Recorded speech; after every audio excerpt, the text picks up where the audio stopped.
Welcome to This Explainer. So, today we're diving into something that is, frankly, pretty startling.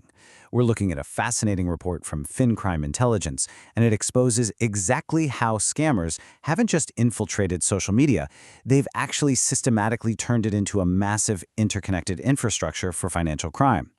Okay, we really need to get into this, because what we're talking about isn't just a few rogue bad actors anymore. It's an entire criminal operating model, and it's hiding in plain sight on platforms we literally use every single day. Let's kick things off with a number right from the U.S. Federal Trade Commission's 2025 data that absolutely floored me. $2.1 billion. U.S. consumers reported losing $2.1 billion to scams that began on social media. To put that into perspective, that is an 8-fold increase since 2020. 8 times. We're looking at an explosive, exponential curve of financial devastation here, and honestly, it demands that we stop and ask exactly how this is happening. And here's the real kicker. Nearly 30% of all people who reported losing money to a scam said the nightmare started on a social platform. And the data points incredibly heavily to one major player.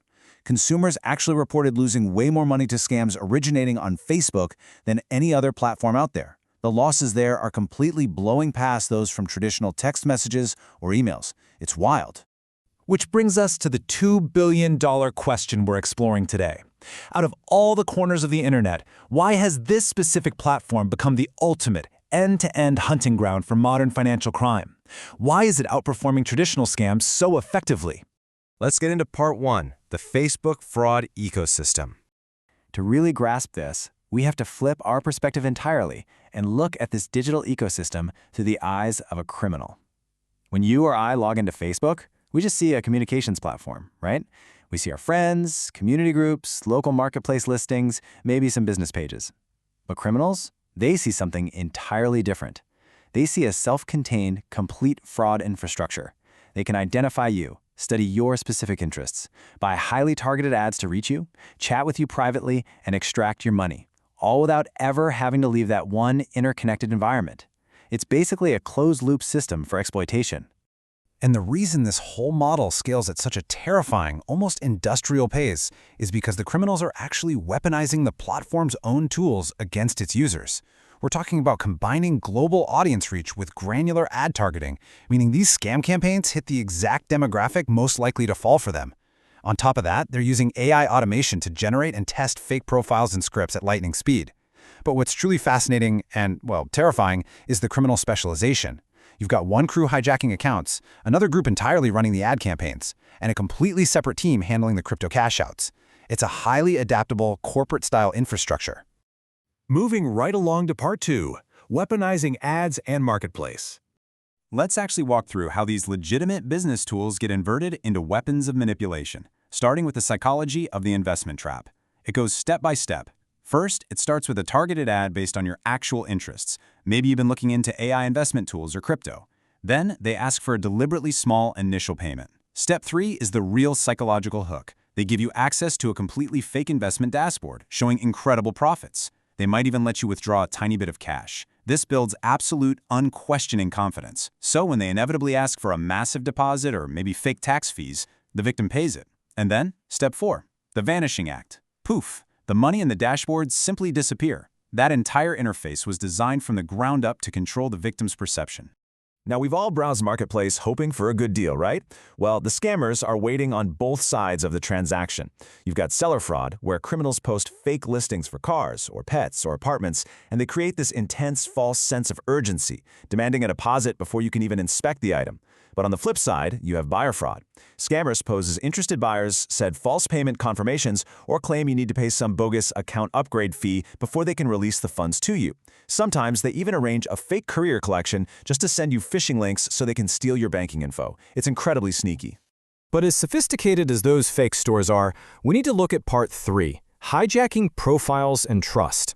Because the absolute most manipulative tactic they use doesn't rely on fake listings at all. It relies on hijacking real human relationships. I want you to really think about this concept of inherited trust. Look, a brand new fake account, that's suspicious. We can all spot that. But if a criminal uses phishing or malware to steal the password to a genuine established account, they literally inherit all of that user's credibility.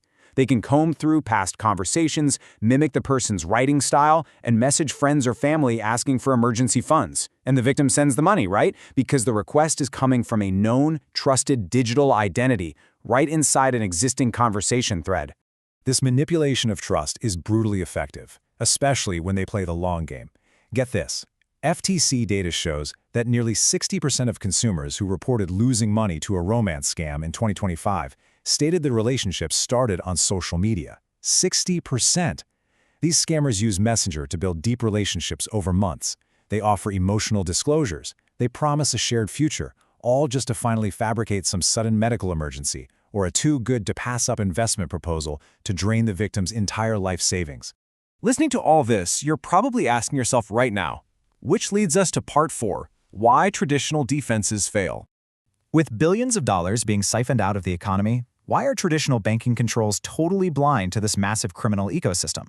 Well, the central conflict lies perfectly in this clash of illusion versus reality.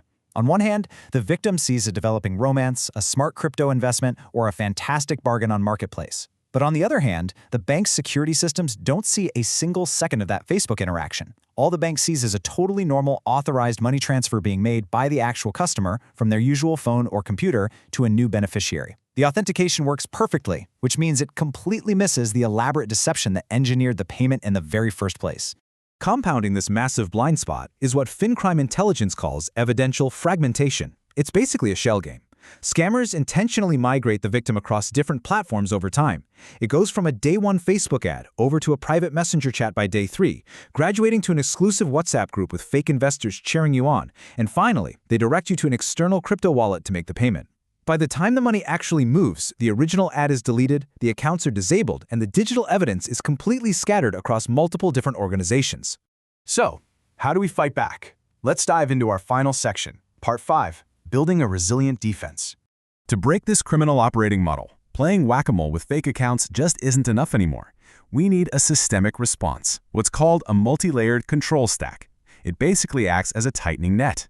Platforms have to implement better prevention and actually add friction, like popping up strong warnings when users try to move conversations off-platform.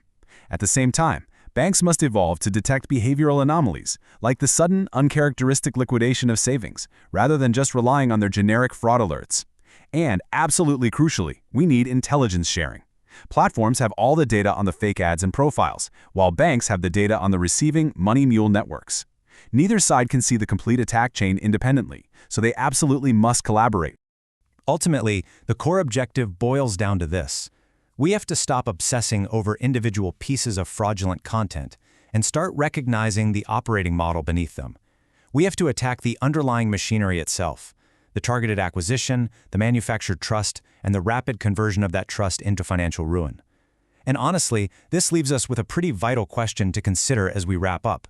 As these automated, AI-driven fraud ecosystems become even more sophisticated, how do we fundamentally redefine trust in a digital environment where seeing is quite literally no longer believing? Think about that the next time you get a random, urgent message from an old friend. Thanks so much for joining me for this explainer, and hey, stay vigilant out there.